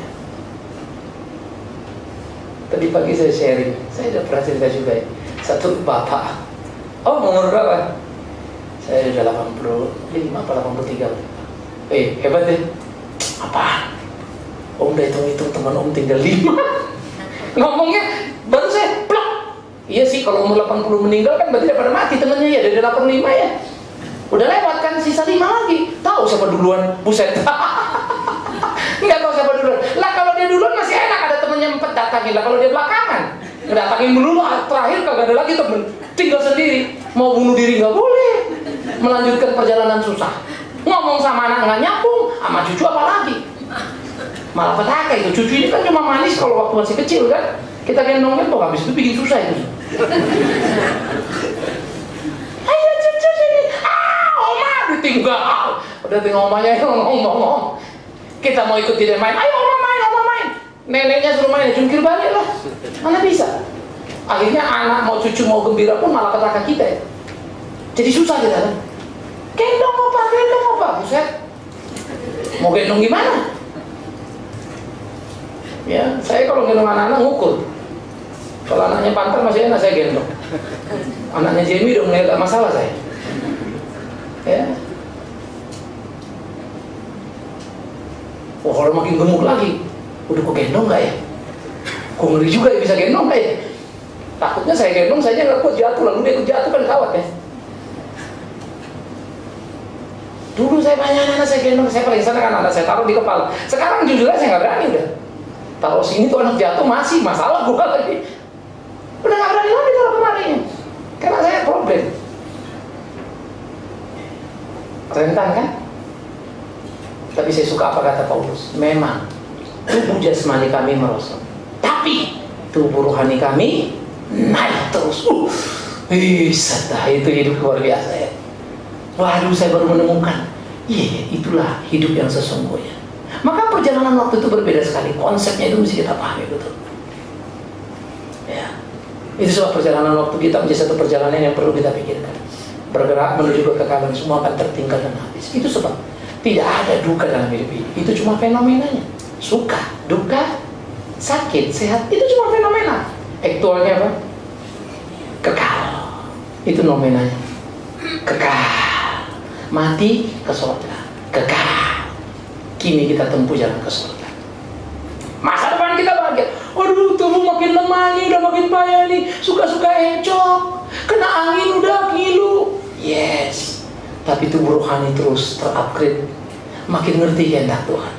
Sehingga seperti Paulus bilang, adapun hidupku ini bukan aku lagi, tapi Kristus di dalamku. Hidup di dalam iman kepada anak Allah. Strong point. Kita harus menggapai ke sana dalam perjalanan waktu. Karena itu jangan terlalu cengeng. Oleh karena itu kecengengan kita patut kita diskusikan dengan diri kita.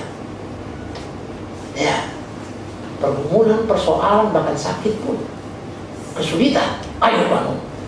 Jangan berkelahi, jangan takut. Ya. Ini pertandingan kita, ini pertarungan kita. Selamat menjalani dalam misteri yang tak mudah, tapi jangan pernah mau menyerah. Jadilah pemenang, karena bukan kau yang bertanding, Tuhan di dalammu. Memang jadi persoalan kalau Tuhan tidak di dalammu. Itulah pertandingan yang sejati kita dan Tuhan. Persekutuan kita itu kayak apa? Tuhan menolong kita, Tuhan memberkati kita. Saya stop sampai di sini. Kita masuk dalam ruang diskusi. Karena ini seminar. Yang baru pertama kali datang, ya kita selalu ada waktu untuk bertanya jawab. Yang mau tanya silahkan. Kalau mau jawab juga silakan. Tapi jangan tanya sendiri, jawab sendiri ya. Terus saya bingung saya suruh ngapain. Oke, silakan angkat tangan. Siapa duluan?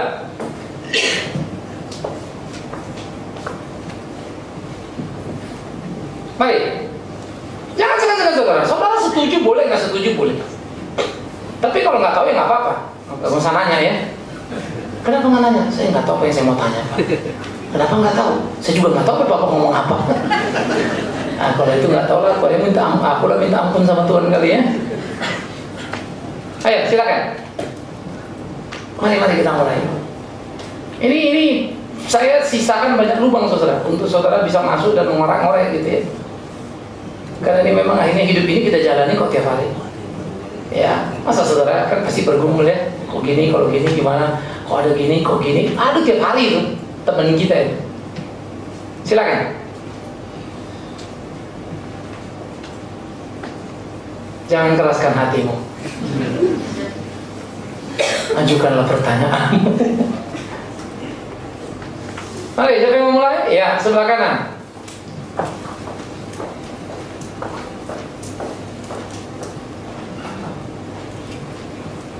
Oke Pak Wikmin, saya mau bertanya. Saya kan belajar fisika, saya tuh pernah dapat teori kalau misalkan kita bisa melebihi kecepatan cahaya, kita tuh bisa balik ke masa lampau. Itu pertanyaan saya, bagaimana Bapak menanggapi pernyataan tersebut? Soalnya kalau misalnya kita lebih dari kecepatan cahaya, kita tuh bisa ngejar masa lalu. Habis itu, saya pernah melihat di Google itu suatu foto diambil dari Museum Kanada. Lalu saya lihat di sana pada saat di zoom, itu pada tahun 40 itu ada orang yang pegang kamera SLR dengan jaket kulit. Padahal kalau misalnya kita sewaktu ke belakang, kita lihat tahun 40 itu nggak mungkin ada kamera SLR dan jaket kulit. Itu Pak, yang untuk perjalanan waktu linear ini kan tentang kekekalan kan Pak, karena kita berpikir dari awal kekekalan. Sedangkan kalau misalkan dari awal, kalau kekekalan itu tidak melekat ke kita mau gimana kita tahu kalau ini waktu linear. Nah, habis itu apa perbedaan orang yang belum terikat dengan kekekalan dengan yang sudah terikat? Oke. Terima kasih. Pertanyaanmu dikit tapi banyak. Pertama, time tracks memang jadi satu konsep yang dikembangkan dalam film-film banyak fiksi. Kita bisa kembali ke masa lalu, ada mesin pemutar waktu. Kalau kita bisa lebih cepat bergerak dari kecepatan cahaya. Dari sini ke matahari, dari sini ke bintang, dari sini ke planet lain, sudah nggak bisa dihitung kecepatan berapa kilometer per jam. Tahun cahaya. Manusia baru sampai ke bulan, yang memang paling dekat dengan bumi. Manusia juga belum pernah bisa menguasai bulan, sementara bumi sudah mulai parah. Agak unik juga ya, kalau kita dreamnya hebat. Maka apa yang dikatakan dalam teori fisika adalah sebuah teori, bukan fakta. Itu dulu. Ya, ingat itu teori, bukan fakta. Stephen Hawking membuat sebuah teori, lalu dia berkesimpulan tidak perlu Tuhan untuk memahami alam ini. Memang betul-betul alam ini terjadi dari sebuah kejutan besar, di mana peluang ada. Dan kejutan itu selalu tidak terduga. Itu dia menerjemahkan tentang hidupnya dalam orasinya di umur 70 kemarin kan. Bagaimana dia sejak kecil, umur 30 dia sudah lumpuh total, dia 32. Bayangkan dari 32 lumpuh total sampai umur 70, berkarya hebat. Banyak orang Kristen sehat total, karyanya payah. Memalukan dengan psikologis. Jadi waktu saya 70, gila. Gua mau lumpuh mau apapun nggak bakal mau kalah gitu. Dia nggak bisa ngomong kan. Udah pakai mesin semua, komputer. Sehingga dari analog itu mesti keluar jadi bentuk digital. Bagaimana orang bisa memperhatikan itu. Nah, kemudian kalau kita pergi dan melihat, ternyata apa yang dikatakan di dalam semua teori adalah teori. Teori menjawab teori sebelumnya. Tapi faktanya nggak gitu lah, enggak. Semua berangkat dari sebuah fenomena. Yang jadi problem, siapa yang pernah kembali ke masa lalu? Nobody. Ya. Hakikat yang kedua, dunia ini bergerak, bumi kita bergerak. Dulu subur, sekarang nggak subur. Terlalu banyak yang kita temukan. Dulu gunung, sekarang jadi lembah. Hilang kan ya? Apakah gunung itu pindah? Ilmu bumi bilang lain lagi. Jadi antara disiplin ilmu dengan satu disiplin ilmu berkembang berbeda sekali. Ambil contoh lagi. Kita lihat statistik. Dalam teori statistik, penduduk bumi dulu dikit, makin hari makin tambah dan bertumbuh. Ya kan ya? Di mana yang sedikit nggak ada lagi. Terus bergerak maju. Kenapa nggak ada berhenti? Ayo kita kembali itu, kita bawa dunia ini kan kembali ke tahun 20 deh, jadi tanahnya agak lempeng gitu, agak dikit ya. Lalu kita hidupnya darurat lagi zaman dulu kan. Kamera nggak ada, apa nggak ada, tapi otak kita tahu ada kamera, kira-kira gitu ya. Jangankan jauh-jauh, ternyata manusia tidak bisa pernah menginjakkan kakinya di bulan tanpa alat. Berjalan seperti berjalan di bumi, karena nggak ada gaya tarik bumi di sana. Artinya, ada fakta-fakta yang dengan segera berbeda, betapa terbatas rentannya kita. Tetapi kan manusia terbukti sampai ke bulan, Pak. Betul kata Tuhan, taklukkan bumi dan segala isinya. Taklukkan semua ciptaan Tuhan. Tuhan beri potensi pada kita. Sayang. Nah, ini teori-teori kita. Keunggulan kehebatan yang Tuhan kasih untuk menaklukkan bumi, kita buat mau menaklukkan Tuhan. Tinggal teori sains, tidak ada yang perlu digelisahkan. Karena satu, belum ada pun bukti akurat terhadap apa yang dikatakan. Sama seperti makhluk UFO, piring terbang. Semua kan masih sebab fenomenal. Belum ada akuratisme bahwa itu betul. Itu sebab Amerika pun yang sudah sangat maju, NASA-nya tetap mesti berhati-hati membuat statement. Itu masih kelompok-kelompok parsial. Tetapi yang memang jadi bahaya, kata-kata yang penuh perasaan. Kau nonton film, what you see is the truth. Itu yang jadi gawat kan.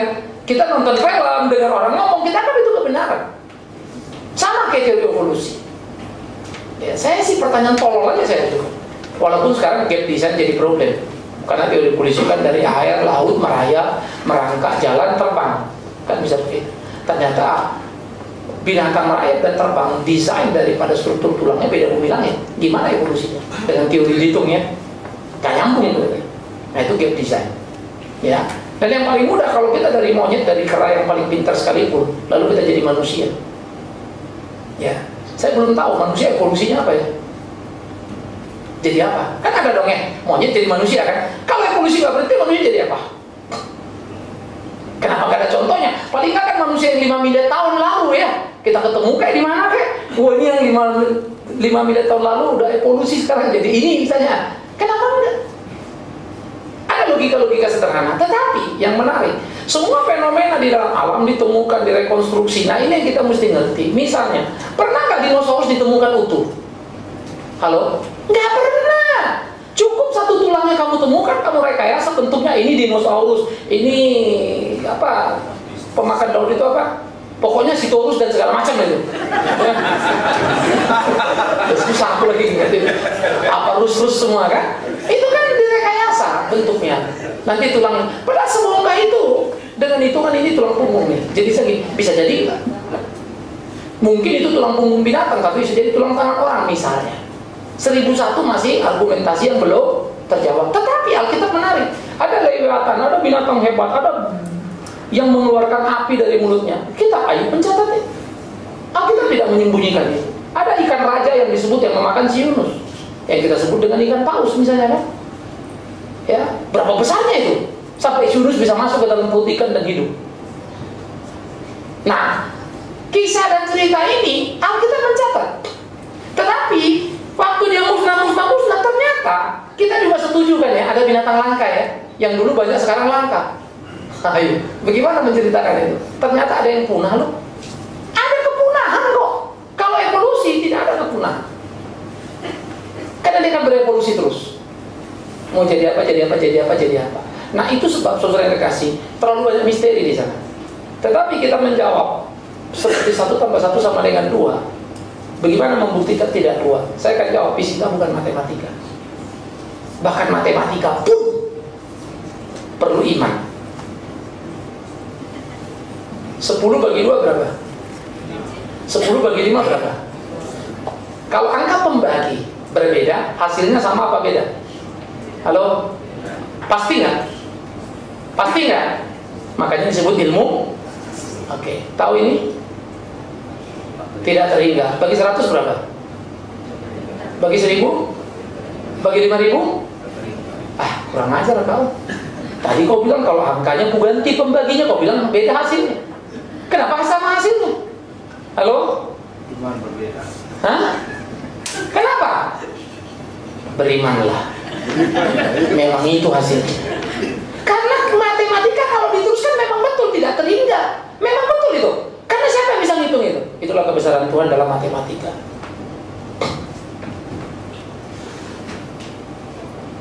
Atom itu kan kecil ya. Neutron ketemu apa namanya? Proton ya, proton. Bisa jadi mata? Hah? Nggak bisa. Pasti mesti pakai apa? Mikroskop kan? Tapi kalau kena cahaya dia kelihatan nggak? Lo mau pakai mikroskop juga ada, begitu cahaya dia hilang. Karena dia hilang dalam cahaya. Tapi ada nggak? Berimanlah. Saya ngomong sama beberapa orang ahli fisika juga, saya coba menguji oh gitu ya? Iya pasti bisa betul memang ada sih bagian-bagian yang kalau Bapak tanya gitu saya juga jadi bingung. Cuman kalau di fisika diterusin, ya kita jelasin begini nih. Tapi begitu ada pertanyaan teologis menggugatnya, langsung repot juga. Akhirnya, seberapa percaya kita pada teori itu? Ya, maka revitalisasi waktu yang ditatakan oleh Einstein kan fenomenanya begini. Kalau orang percepatan transportasi, saya masih bisa ngerti. Panas badan dikirim, maybe. Kayak apa namanya itu? Star Trek. Kagak perlu lagi naik mobil ntar ya, jangan naik Innova, percuma. Naik S-Class, percuma. Rolls Royce nggak ada artinya. Naik tabung aja, langsung pindah. Ya, ke Papua 2 detik, sampai panasnya. Ditangkap di sana. Panas badan saya bisa ditangkap, bisa diukur jadi seperti ini. Tapi hologram. True-nya di mana ya? Sebetulnya apa bedanya kalau kita konsep sekarang begini? Kita bisa conference ya, telekonferensi dengan Amerika sekarang. Bisa ya ngobrol pada saat yang samaan kan? Itu kalau dirubah sistem itu lalu masuk di chip di dalam otak kita, bisa nggak? Maybe bisa. One day bisa aja begitu ya. Jadi kita pakai kacamata atau pakai apa sebenarnya terjadi telekonferensi. Seakan-akan pindah, seakan-akan semua tergapai. Tapi hakikat diri pasti ada di satu tempat. Bagaimana mau mentransportasi itu? Nah, teknologi memungkinkan percepatan dan kedekatan. Sama seperti orang tidak kelihatan, saya telepon, kelihatan nggak? Tetap saya nggak bisa pegang. Tapi kelihatan loh. Tetap saya nggak bisa ngomong, jaraknya jauh. Tapi kaca ini menolong saya. Bayangkan kedekatan itu kalau dikembangkan ya, lalu ada bahasa kita berkomunikasi. Ya, namanya seluler kan? Wireless, kita bisa ngomong by phone tanpa kabel. Itu kan teknologi-teknologi kalau dikumpulkan kan bisa hebat ya. Tetapi ingat lagi, tetap saja kita terpisah. Fisik itu tidak terinteraksi. Nah, karena itu pada waktu dimensi waktu yang dipahami oleh siapa namanya Einstein begini teorinya. Kalau kita pikir, sekarang jam berapa di sini? Hah? 12. Sekarang saya tanya, di dunia jam berapa sekarang? Jadi dunia bumi ini jam berapa sekarang? Jam 2? Tergantung bagiannya. Jadi jam berapa sebetulnya? Di Amerika sekarang apa? Malam. Di sini siang. Jadi sebetulnya dunia ini siang apa malam? Halo? Berapa hebatnya Tuhan. Tapi bisa nggak kita ngomong pada saat bersamaan? Sebetulnya waktu kita dengan Amerika beda apa enggak? Beda dalam bacaan jam kita, tapi tidak dalam perangkap Tuhan. Karena Tuhan nggak dari atas, semuanya kok bumi kelihatan. Jadi nggak ada beda, nggak ada kiri, nggak ada kanan, depan belakang loh, di depan dia semua. Tapi karena kita di sini kita nggak lihat sana, sana nggak lihat sini. Akibatnya kita ke bagian matahari, namanya siang. Kalau matahari menyinari bagian sini, bagian sana enggak. Kan bumi bulat nih, di sini kena cut, ya terang, di sini nggak gelap. Itu kan. Tetapi saat itu kita bisa ngomong sama-sama, bisa di waktu yang sama. Baru kita tanya sederhana, sebetulnya bumi itu kalau satu waktu, waktunya jam berapa sih? Lalu kita tarik kan dari GMT, kamu di titik mana nih? Kamu sebelah mana? Kamu sebelah sini, jam segini, jam segini, jam segini. Kan begitu bergerak terus. Ya, nah jadi kembali lagi, tidak ada jawaban akurat. Sama seperti tidak ada pertanyaan akurat. Karena pertanyaan fisika tadi adalah hipotesa. Segala dokumentasi yang ditunjukkan, foto-foto yang dikatakan, itu diyakini menjadi sebuah keyakinan. Ya, oh ini ada ketemu begini, ketemu begitu. Pembuktiannya kayak apa bahwa itu memang itu. Kalau sesuatu bisa difoto, bisa dipegang nggak? Mestinya bisa dipegang. Kan teori sederhana ya, tapi ternyata enggak. Yang kedua, jadi ingat tadi ya, ini antara hipotesa dan hipotesa ya. Ini pertanyaan tidak akurat dan jawaban pun tidak jadi akurat. Karena ini adalah kemungkinan. Alkitab membicarakan menangkap kemungkinan itu, tapi memang memberikan batasan-batasan. Oke. Tapi kalau soal menguasai bumi, ilmu, Tuhan sendiri dan ngomong taklukkanlah bumi, kuasailah. Mestinya orang di situ orang pintar-pintar, tak boleh bodoh. Bagaimana mau menguasai bumi kalau bodoh? Betul ya? Yang kedua, kalau orang terikat dengan kekekalan sama nggak terikat, sebetulnya semua orang terikat dengan kekekalan ada hidup. Mati pun di kekekalan, tapi itu namanya kebinasaan. Sehingga perjalanan hidup ini bukan mati, tapi betul-betul satu perjalanan menuju titik. Titik mana? Mati yang kekal itu atau hidup yang kekal itu? Sehingga dalam titik inilah muncul pertanggungjawaban yang serius. Maka bisnis hidup kita adalah bisnis yang sangat serius. Karena bisnis hidup 70-80 tahun menentukan apa? Kekekalan. Modal yang kita keluarin 50 juta, 100 juta. Kalau dikelola baik-baik bisa untung 1 miliar. Maka jangan main-main dengan modal itu. Kalau hilang, habis loh, sepeser pun kagak sisa. Entahnya. Sehingga logika ini yang kita kemudian melihat bagaimana titik itu. Nah, muncul persoalan. Siapa yang pernah ke kekekalan? Orang fisika kan bisa tanya ya. Memang lu pernah mati, pernah ke kekekalan? Sederhana kan ya? Mari kita jawab lagi dengan sederhana juga. Saya selalu bilang tidak mudah percaya Allah ada. Nggak mudah ya? Tapi jauh lebih sulit untuk percaya Allah tidak ada. Allah tidak ada evolusi. Semua terjadi serba kejutan, mendadak, Big Bang, ledakan besar, kekosongan. Tapi lucu, ledakan mendadak bisa keteraturan. Aneh juga ya. Bagaimana mau menjelaskan itu? Kenapa teratur sekali perputaran antara matahari dan bumi, jaraknya rapi, lain ini rapi dan seterusnya. Tetap saja jadi misteri. Kalau yang ngatur Tuhan, iya memang Tuhan hebat. Tapi siapa yang pernah lihat Tuhan? Memang nggak gampang untuk percaya Tuhan ada. Tapi lebih mudah percaya dia ada ketimbang bilang dia nggak ada. Filosofi kan? Karena memang Tuhan bukan matematik.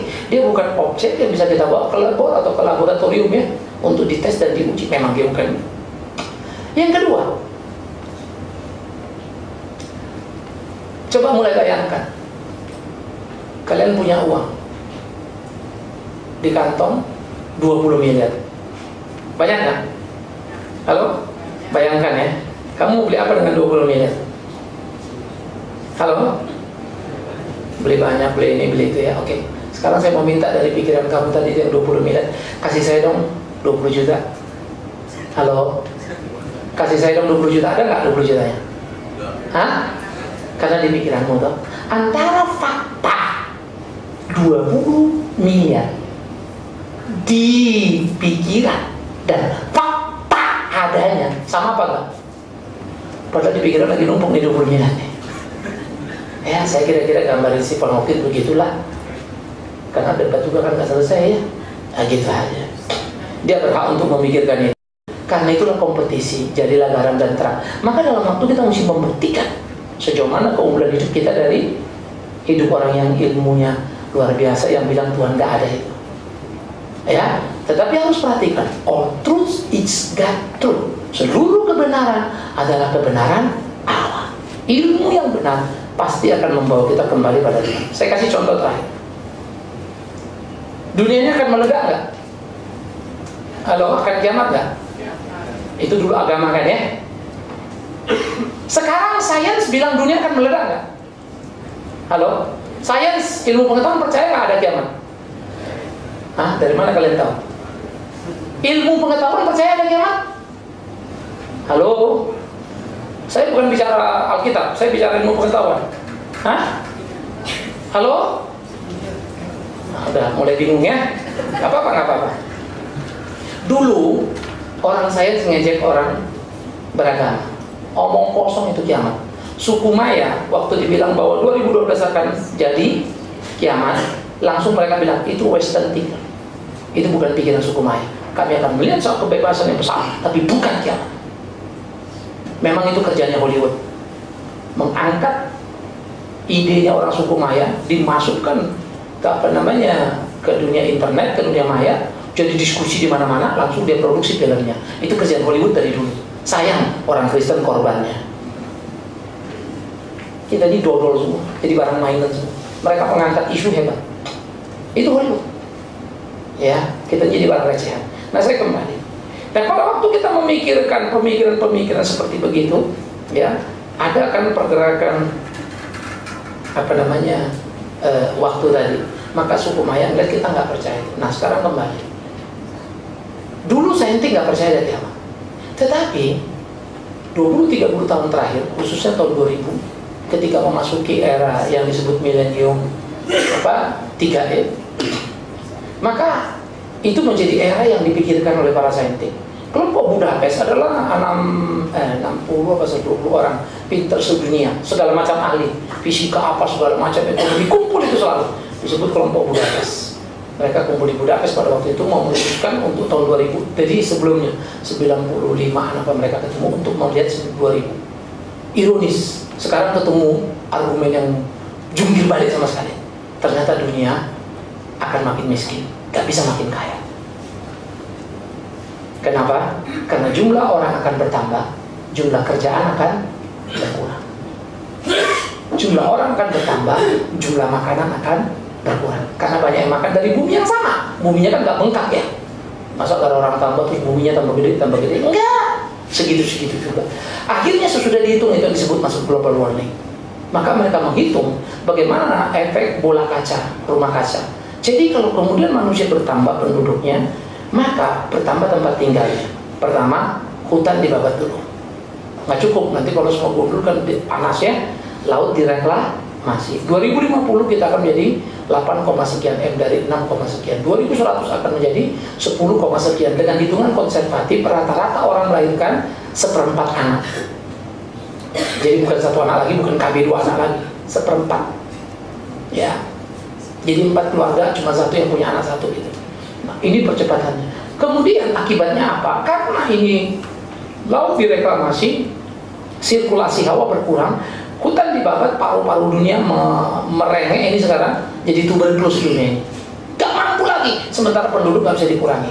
Lalu bumi harus kita gali untuk mengambil minyak bumi, tambang segala macam. Kering korontang lah bumi ini. Gede bubrak, hitungannya antara 2 juta sampai 2 miliar tahun lagi bumi ini akan pecah.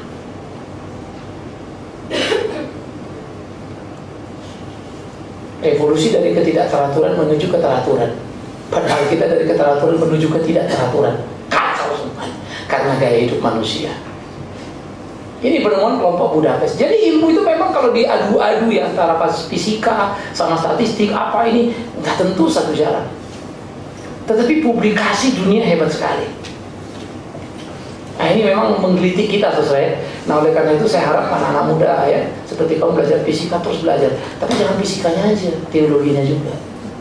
Makanya jangan pernah absen tiap minggu, ya. Dengerin Mbak Bingman terus. Kita belajar, kita lihat. Dan ini mengagumkan. Itu sebab akhirnya saintik ngakuin orang Kristen betul. Tapi nggak bilang Kristen betul ya. Artinya dengan statement dia bumi akan meledak, sama aja dia ngakuin. Tapi katanya 2 juta atau 2 miliar tahun Pak, nggak peduli lah. Tuhan juga bilang kok nggak ada 1 orang pun ya. Jadi dia cocok lah itu. Dia kan juga kira-kira. Menarik ya. Sehingga kalau kita melihat di dalam gradasi perdebatan teologi dan sains dari 60-an sampai kemari banyak sekali perubahan. Akhirnya tanpa sadar sains ngakuin kebenaran Alkitab. Tapi mereka nggak bilang Alkitab ya. Sayangnya orang Kristen kurang ajar betul-betul. Tidak cinta lagi pada kesetiaan kebenaran. Makanya khotbah selalu apa? Bisa lagi, sakit sembuh, miskin kaya. Itu mulu yang dikhotbahin. Tidak lagi kekayaan alam semesta yang Tuhan percayakan, yang mesti kita bongkar, dan bagaimana hidup yang semestinya. Nah isu-isu itu berkurang. Ya, tetapkan hatimu. Belajar fisika baik-baik. Jadi pendeta nanti ya. Karena aku nggak keburu belajar fisika, terlalu dikit. Si Kenan itu anak saya suruh dia nanti ngambil teknik ya, logika kuat. Terus saya mau dia, saya bilang ambil filsafat dulu nanti atau fisika sebelum kamu masuk ke teologi. Jadi dia kerja terus ini. Saya mau bekali apa yang saya tahu supaya dia bisa digiring punya bekal yang kuat. Karena nanti fisika adalah ketuhanan yang baru nanti. Yes. Tetapi sebetulnya ada 2 yang jadi big boss dalam dunia sains itu fisika, tapi dalam dunia agama, psikologi. Psikologi sekarang jadi Tuhan yang baru. Filsafat udah minggir nih. Teologi udah lama dikotakin. Jadi waktu filsafat berkembang, teologi udah dibungkus, simpen. Filsafat gila-gilaan. Sekarang filsafat udah mulai dibungkus, psikologi gila-gilaan. Positive thinking, power of mind is all psikologi. Nah di sebelah sains ini fisika, matematika dipikirkan semua. Sekarang fisika udah mulai muncul. Wah, jadi dewa baru. Nah, perkelahiannya seru kan? Seru sekali. Maka kita harus belajar fisika sama psikologi. Tapi fisika saya juga tahu hanya garis besar, karena saya perlu untuk merekonstruksi pemikirannya. ya, maka anak-anak yang belajar itu perlu, tapi teologinya tolong diperkuat, ya, penting sekali ya, sehingga kita bisa tidak kejebak. Oke, good point. Dimulai dari anak muda. Ada yang tua yang mau bertanya? Atau yang tua bilang, udahlah Pak, kami udah dekat mau mati nih, ngapain lagi mempertanyakan segala sesuatu, cukuplah, beri kami kekuatan penghiburan. Oke, sebelah kiri saya. Good. Ya. Tadi pagi juga agak panjang ya, karena tanya jawab, nggak apa-apa ya. Selamat siang Pak Pendeta. Ya, siang. Saya mau nanya, saya kan dari jurusan manajemen. Ya. Kalau konsep waktu bisa dibikin kayak konsep manajemen kan berarti semuanya bisa hidup kekal. Bisa Apa itu manajemen? Kalau dalam perusahaan kan ada suatu konsep yang harus ada langkah-langkahnya. Berarti dibikin konsep berarti ada satu pembukuan yang bisa. Kalau manajemen pasti ilmu pasti. Jadi ya, kita harus proses bikin konsep dulu sebelum perusahaan melangkah. Pasti jatuhnya kan pasti. Bisa nggak untuk kita ke jalan Tuhan, kita untuk proses sendiri konsep waktu bisa dibikin seperti konsep manajemen? Kita manajemen itu cuma mengaudit apa yang ada. Dia tidak bisa mendesain sesuatu untuk ada. Kita bikin planning silakan saja. Tapi tingkat planning kita kan nggak pernah 100%. Kalau 100% pasti bukan plan. Saya mau jualan 100 juta, laku 100 juta. It's not a plan. Itu bukan planning yang bagus itu. Memang lu udah tahu ada orang mau belanja 100 juta, maka lu target 100 juta. Omong kosong itu. Planning adalah 90%. Udah good itu kan? Over kalau sampai 110, wah kita over dapat. Omong kosong, berarti lu kagak tahu bikin planning. Saya dimarahin bos saya kalau kelebihan. Waduh, kita mulai belajar bikin planning. Waduh, nggak gampang ya. Kalau over lu bodoh banget. Maka dekat. Kenapa? Manajemen pun tahu, dia nggak pasti. Kira-kira kalau orang dilatih begini, produknya pegawai berpengetahuan, pegawai, tapi nggak selalu. Paulus jujur, apa yang kupikirkan baik, tidak itu yang kulakukan. Apa yang aku nggak suka, justru itu yang kau kerjakan. Taulah, tubuhku ini tubuh berdosa, jiwaku melayani Allah. Tapi dia sedang tidak dualistik ya. Dia mau mengatakan betapa manusia hidup dalam ketidakpastian. Hanya satu yang bisa bikin pasti, kalau dia terus berpegang dengan Tuhan itu. Waduh, hebat ya. Itu sebab dalam teori manajemen pun nggak bisa tangkap apapun. Sekarang kasih tahu kalkulasi bagaimana supaya kita bisa makan, tidur, dan seterusnya. Siapa yang bisa menghitung kemarin peristiwa Katrina San Francisco tahun berapa itu? Nggak ada yang tahu ya. Memang kalian nggak pernah pusing dalam bencana ya. Toh ya, penting kan bukan kami yang kenakan gitu kan. Tuhan terima kasih, banjir di sebelah kami, puji Tuhan rumah kami enggak. Haleluya, haleluya. Itu orang Kristen kira-kira doanya ya. Manajemen banjir sudah siap-siap di Amerika. Tahu, udah dihitung semua nih. Udah bikin persiapan. Begitu diatasi, kecelakaan. Datang 3 kali lipat lebih besar dari yang diduga. Saya pengen tahu cuaca. DKI ngomong mau nangani banjir, mari berdebat sama saya. Saya bisa, saya nggak ahli ya, tapi saya berani berdebat. Akan tunjukkan betapa tidak. Omong kosong gitu. Baru sedikit air periuk gelombang naik, udah banjir itu. Aku lagi ngitung-ngitung berapa kilometer, rumahku kan tanah tinggi. Dan aku berdoa, Tuhan tahan, dalam Yesus, stop, kira-kira begitu. Dalam, stop, sampai kemarin saja lah, jangan sampai kemarin. Saya nggak tahu berapa lama lagi kira-kira air tanah tinggi itu bisa dipakai. Ya, saya pikir sedikit lagi air laut sudah akan nyampe. Mestinya sih sudah ya, saya belum pernah bawa ke Kelapa Gading kan sudah. Maka kalau di Kelapa Gading kita nyuci mobil pakai air tanah, siap-siap aja cepat keropos mobil. Terus kalau dari karat ke merah-merahan. Ya, kemarin mobil saya nggak balik tujuan, saya agak curiga air di tempat saya. Ya. Terus saya lagi pengen mau, nggak ada siapa yang mau bantu saya datang ke rumah saya ya, ambil air bawa ke pam nanti tolong tes. Ya. Untuk ngeriset, karena memang kita Jakarta sudah turun nih. Apa susahnya ngitung ini? Siapa yang nggak bisa ngitung itu semua? Saintik banyak dari mana-mana ya. Ternyata Amerika jebol semua. Ada satu hal yang nggak bisa di-manage, apa? Yourself. Siapa yang memakai energi paling besar di kolong langit ini? Amerika. Siapa yang pernah hati-hati dengan energi? Amerika. Kurang ajar itu. Mobilnya besar-besar, energinya besar-besar. Yang pakai paling banyak dia. Sekarang hasil bumi disimpan di perutnya dia tuh. minyak dia nggak ada yang utak-atik. Kita suruh eksplorasi kemana-mana, dia buka usahanya masuk ke Timur Tengah, ke Indonesia. Habis kita nanti beli sama dia. Ada satu yang nggak bisa di-manage manusia, dirinya sendiri. Gila ya. Akhirnya saya pikir-pikir, musuh paling besar itu benar kita. Maka saya setuju juga ketika Gandhi berkata, walaupun kalimat itu bukan kalimat baru, Alkitab juga sudah mengatakan ya, tetapi dalam bahasa nasionalnya, jangan mimpi kau mengubah dunia ini, ubahlah dirimu kalau kau mau mengubah sesuatu. Tapi kalimat itu udah klasik sebetulnya. Cuma biasalah dalam histori kan Gandhi yang diangkat mengucapkan. Jauh sebelum Gandhi udah ada kalimat itu. Namanya penguasaan diri, sangkal diri. Itu konsep Kristen yang paling hebat. Nah, selama itu nggak tercapai, nggak ada manajemen yang bagus. Manajemen yang paling bagus itu dari kita. Makan berapa? Secukupnya. Ayo, berapa yang cukup? Kita sudah berusaha lebih dari cukup. Di Amerika menghabiskan 50 miliar US dollar every years, tiap tahun. 50 miliar US dollar. Apa? Membuang makanan yang tidak termakan. Karena mereka kan ada paket, ada expired date. Taruh di kulkas nggak kemakan, buang.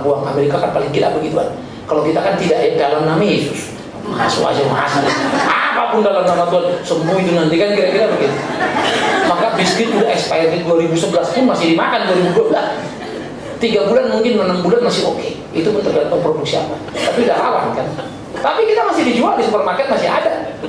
Itu Indonesia. Nah, jadi Amerika membuang 50 miliar US dollar. Bagaimana dunia ini akan miskin? Pertanyaannya, bisa nggak Amerika berubah? Kamu ajarin dia manajemen apa, sampai mati pun nggak akan. Karena sudah jadi habit. Ngeri ya? Itu sebab Alkitab itu menarik. Semua akan menuju kepada titik nadirnya. Hancur. Ilmu apa yang kurang? Nggak pernah cukup. Sekarang orang bilang, Pak, nanti bisa sintetik air. Silakan air sintetik. Jadi kalau kita minum 1 gelas gini, cukup setetes nanti. Karena sintetis masuk, ceplok langsung ya beres. Sorry ya, kalau hidup 5 tahun, 6 tahun, saya nggak tahu lagi 70% badan kita ini air. Lalu hidupnya setetes, jadi apa kita nanti? Nggak jelas. Nggak jelas nanti jadi apa. Ya, kayak apa. Nah, itu adalah sebuah fakta bagaimana pergumulan tidak mudah. Menarik ya. Jadi kalau kita lihat semuanya, akhirnya kita mesti memahami betapa besarnya Tuhan. Maka teori manajemen pun ajas kemungkinan yang coba berusaha mendekati kebenaran. Itu sebab dalam teologi pun gitu, berteologi nggak ada yang 100% benar. Mendekati kebenaran yang Tuhan mau. Nah, tinggal antara argumentasi kita dan argumentasi lain kita adu. Mana yang paling argumentatif? Menarik, ya. Nah, itu yang kita mesti tunggu. Clear ya?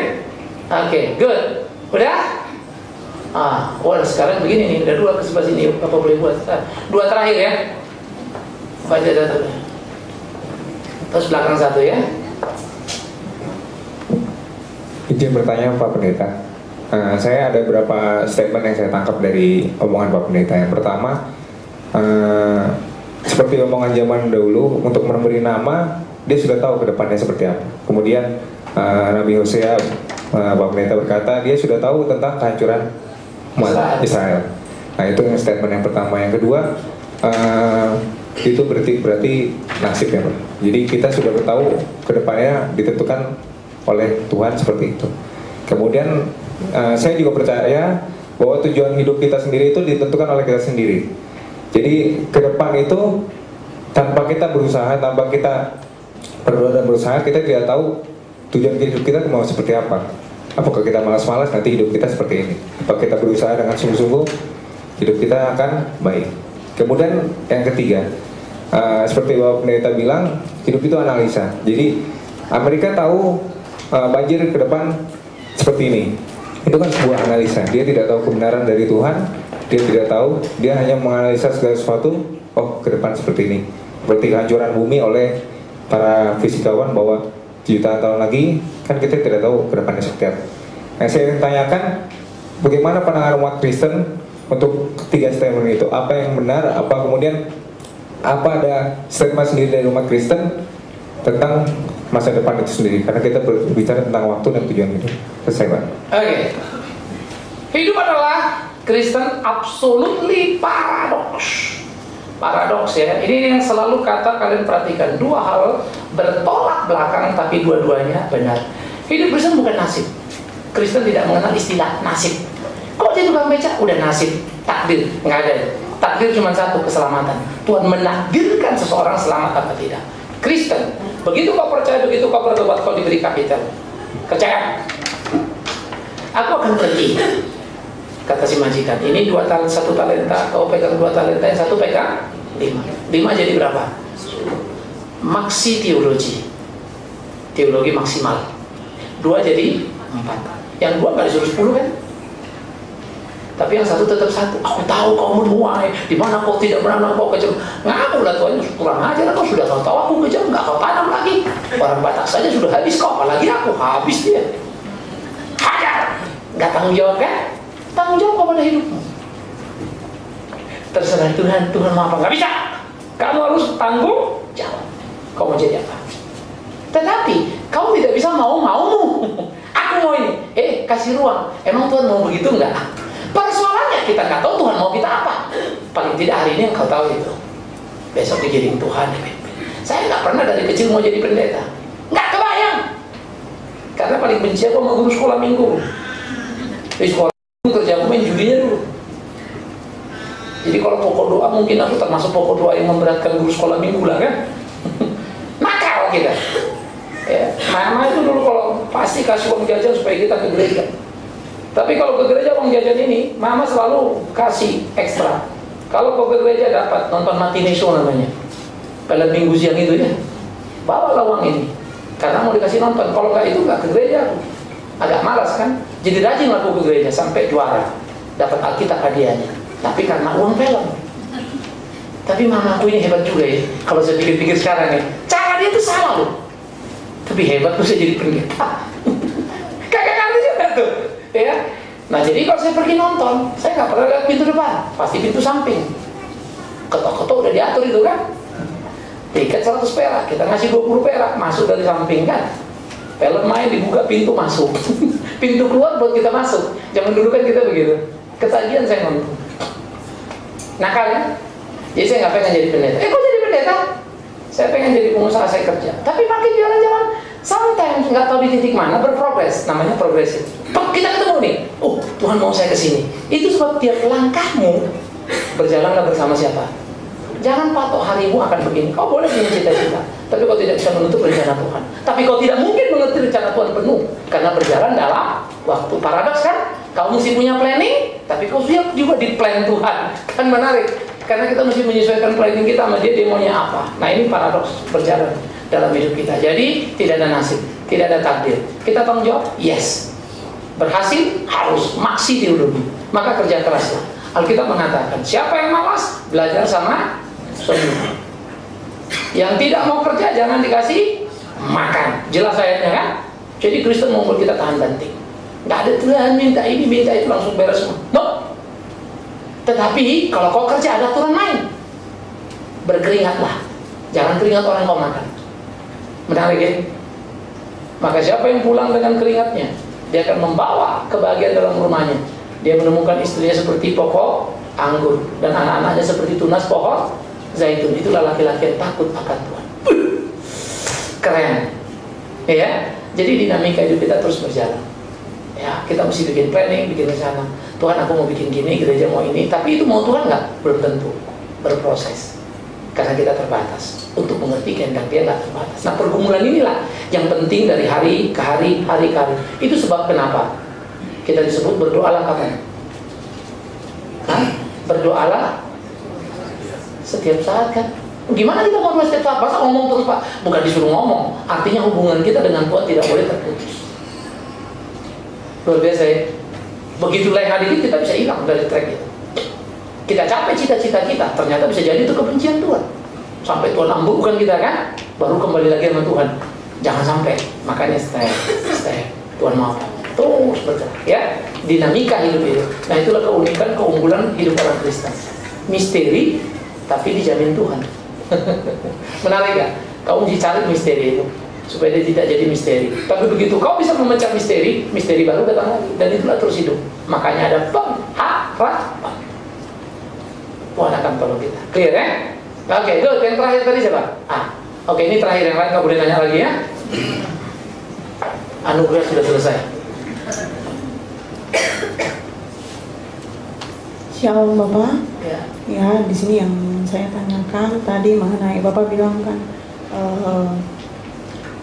masa depan anak yang sudah direncanakan orang tua itu adalah masa lalu dari anak sendiri.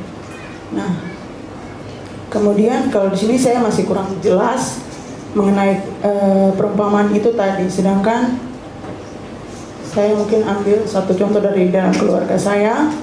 Ibu saya merencanakan kemudian berdoa untuk Tuhan bahwa kakak saya kedepannya namanya John Wesley harus menjadi hamba Tuhan. Itu rencana dan visi misi dari orang tua. Nah, kedepannya akhirnya kakak saya setelah lulus itu tes tentara, tes apapun tapi tidak lulus. Akhirnya saat tes di Harvard di Pokarawaci dia lulus. Nah, di sini akhirnya sekarang kakak saya mungkin ya sudah lulus alumni dari Harvard sendiri. Apakah itu bisa dikatakan sebagai masa lalu dari anak? Jadi saya belum mengerti dengan jelas tadi. Kemudian untuk konsep Allah dengan Tuhan Yesus sendiri, apakah itu juga bisa dikatakan itu masa lalu dari Tuhan Yesus, sedangkan Allah sudah merencanakan untuk saat Yesus dikirimkan ke dunia, saat datang ke dunia untuk menyelamatkan dunia. Itu mungkin itu juga saya belum begitu pahami. Oke. Ya, terima kasih. Yang pertama yang disebut masa depan kita orang tua adalah masa lalu anak. Maksudnya begini, bukan orang tua terus dia jadi apa, nggak ada hubungan. Saya berharap satu waktu saya punya mobil mewah misalnya. Saya nggak punya Mercy, saya pengen punya Mercy. Tapi nggak kesampaian, mati saya. Anak saya startnya justru di Mercy, karena pada zaman dia Mercy itu udah murah, gaji dia udah gede. Dia beli Mercy, tapi dia mimpi nanti mau pakai lagi helikopter. Dia mati nggak keburu beli helikopter. Tapi anaknya dia, cucu saya bisa beli helikopter. Itu namanya karena waktu bergerak kita berhenti di depan, anak baru mulai jalan. Nangkap ya? Jadi masa depan kita itu masa lalu buat anak. Nangkap? Tapi masa depan anak kita, masa lalu lagi buat anak dia. Kalau gitu siapa yang mau bangga? Kau bilang ini masa depan? Itu masa lalu anak. Andai kata kau hidup, kau akan dengar, bapak mama aku nggak ada yang naik mobil. Kami anak-anaknya sekarang naik mobil.